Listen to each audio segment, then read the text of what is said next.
तो दोस्तों आज हम लोग इस वीडियो में भारतीय वायुसेना के लिए खरीदे जाने वाले अतिरिक्त विमानों की बात करेंगे। इसके साथ साथ जो कल की वीडियो में हम लोगों ने डिस्कशन किया था और मैंने आपको ये बताया था कि अगले 2 सालों में जो नए 12 सुखोई 30 विमानों का ऑर्डर HAL को दिया गया है, 13,500 करोड़ की जो डील की गई है उसमें एक भी दिन का डिले नहीं होगा।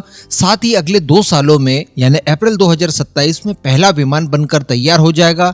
सर्टिफिकेशन वगैरह सब कुछ कंप्लीट हो चुके होंगे और भारतीय वायुसेना को डिलीवरी की तैयारी भी कर ली जाएगी।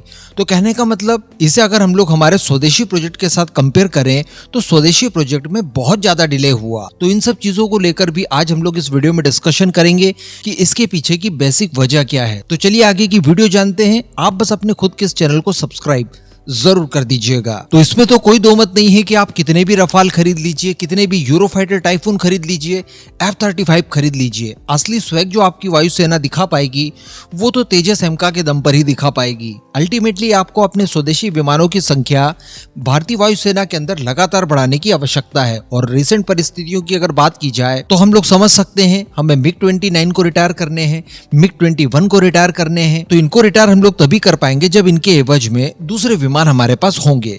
इसके लिए हमारी प्लानिंग दरअसल क्या थी कि 83 तेजस मार्क 1A का ऑर्डर पहले दे चुके थे हम लोग।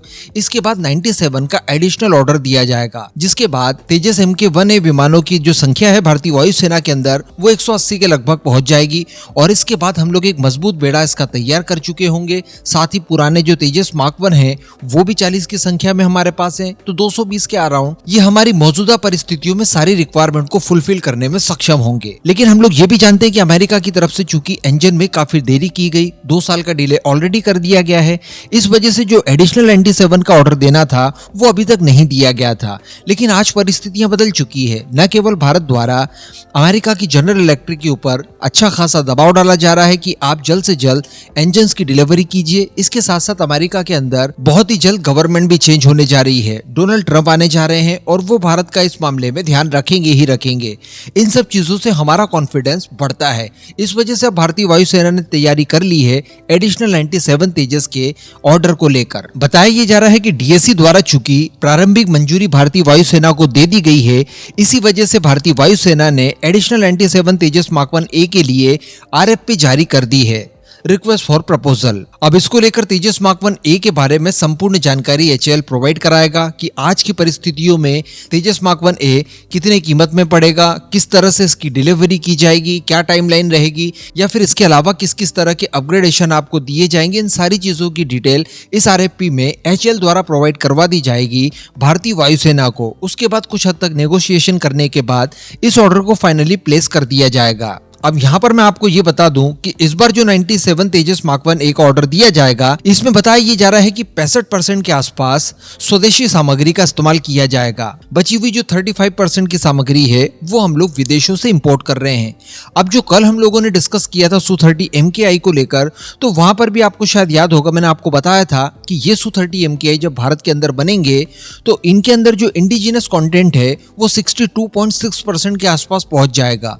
यानी आप समझ सकते हैं कि हमारे स्वदेशी विमान में भी हम लोग केवल 65% का योगदान दे रहे हैं, तो वहीं पर हम लोग विदेशी फाइटर जेट को तैयार करने में ऑलमोस्ट 62.5% का योगदान देने में सक्षम है।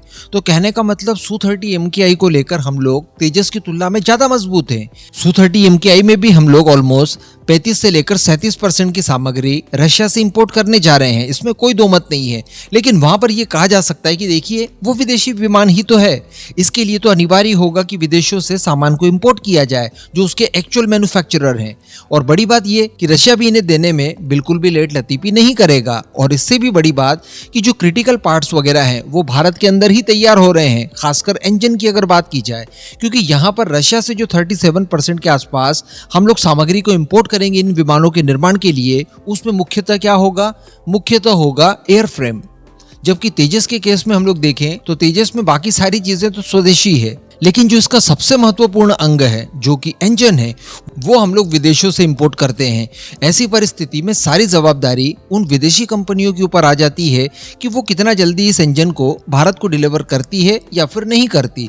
अगर वो जल्दी कर देती है तो डिले के चांसेस खत्म हो जाते हैं, लेकिन अगर वो डिले कर देती है तो हमारी परियोजना आगे बढ़ नहीं पाती है। यही मेन प्रॉब्लम है और यही बैरियर है।